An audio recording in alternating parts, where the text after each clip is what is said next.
ಪವಿತ್ರ, ನಮ್ಮ ತಮ್ಮಂದಿರು ಬಂದ್ರು, ಅವ್ರಿಗೆ ದೇವರ ಪ್ರಸಾದ ಕೊಡು. ಆಯ್ತು ರೀ. ಆಯ್ತು, ಕೊಡಮ್ಮ.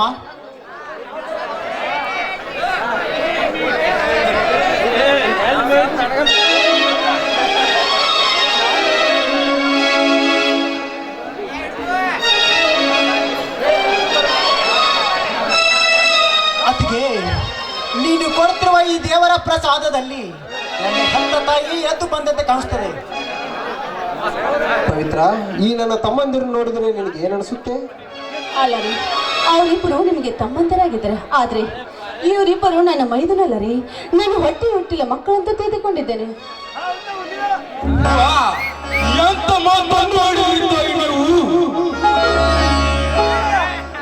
ನಾವು ಚಿಕ್ಕವರಿರುವಾಗ ನಮ್ಮ ತಂದೆ ತಾಯಿಯನ್ನು ಕಳೆದುಕೊಂಡು ಆದರೆ ನನ್ನನ್ನು ಸಾಕಷ್ಟು ಕಷ್ಟಗಳನ್ನು ಅನುಭವಿಸಿ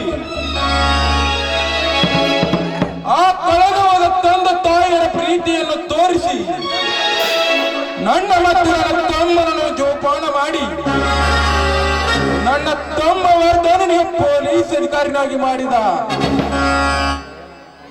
ನಿಜವಾಗಿ ಹೇಳಬೇಕಾದರೆ ನನ್ನ ಅಣ್ಣನಿಗೆ ತಕ್ಕ ಹೆಂಡತಿ ಅಂದರೆ ನೀನೇನಮ್ಮ? ಹೌದು ಅತ್ತಿಗೆ, ನನ್ನಣ್ಣ ಗುಣದಲ್ಲಿ ಶ್ರೀರಾಮ ಇದ್ದ ಹಾಗೆ ಅಣ್ಣ ತಮ್ಮಂದರ ಸಲುವಾಗಿ ಸಾಕಷ್ಟು ಕಷ್ಟ ನಷ್ಟಗಳನ್ನು ಅನುಭವಿಸಿದ್ದಾನೆ.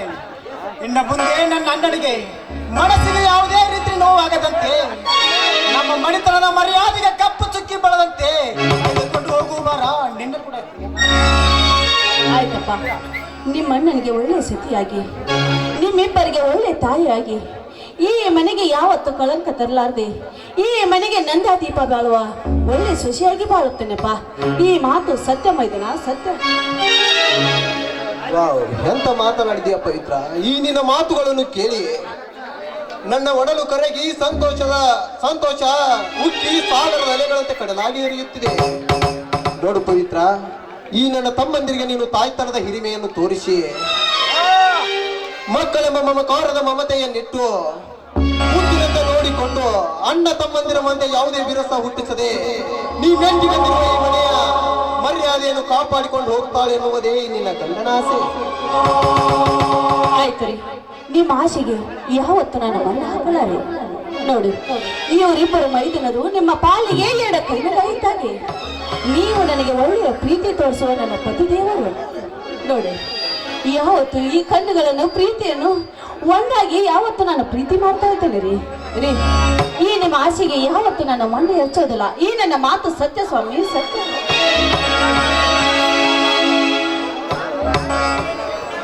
ಕೇಳಿದೆ ನನ್ನ ಅತ್ತಿಗೆ ಮಾತನ್ನು. ಇವಳ ಮುಖದ ಲಕ್ಷಣಗಳು ಹೇಳುತ್ತೆ ಗುಣದಲ್ಲಿ ಸೀತಾ ಮಾತೆಯನ್ನು ಮೀರಿಸುವ ಮಹಾಸಾಧ್ವಿ ಇವಳೆಂದು. ತಾಯಿ, ನೀವು ಎಂತ ಅಪಾಯದಲ್ಲಿ ಸಿಲುಕಿದರು. ನನ್ನ ಪ್ರಾಣಕ್ಕೆ ಅಂದದ ಪ್ರಾಣವನ್ನು ಪಣಕ್ಕಿಟ್ಟು ನೀವು ಸಿಲುಕಿದ ಅಪಾಯದಿಂದ ನಿಮ್ಮನ್ನು ಪಾರು ಮಾಡುತ್ತೇನೆ. ಈ ಮಾತು ತಾಯಿ ಎಲ್ಲಮ್ಮನ ಆನೆಗೂ ಸತ್ಯ, ಸತ್ಯ.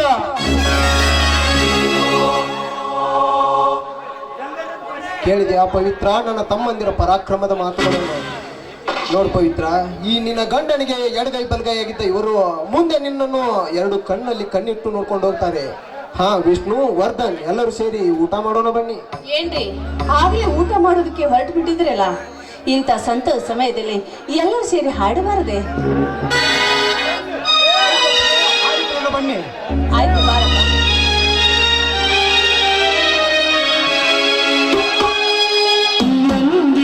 ಬಾಳಲಿಗೆ ಆನಂದ ತುಂಬಿದನೆಂದು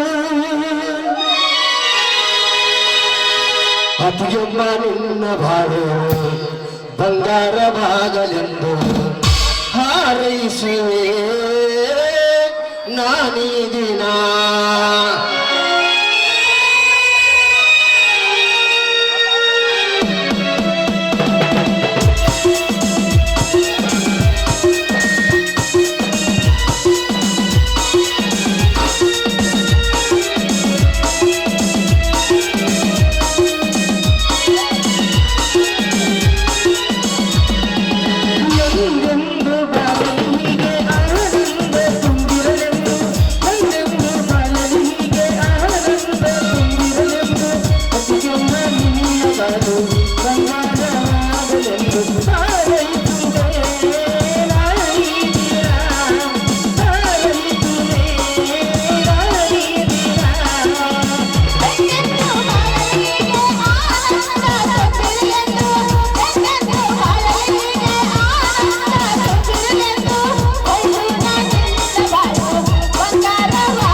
ಎಲ್ಲರೂ ಸೇರಿ ಊಟ ಮಾಡೋರಂತೆ.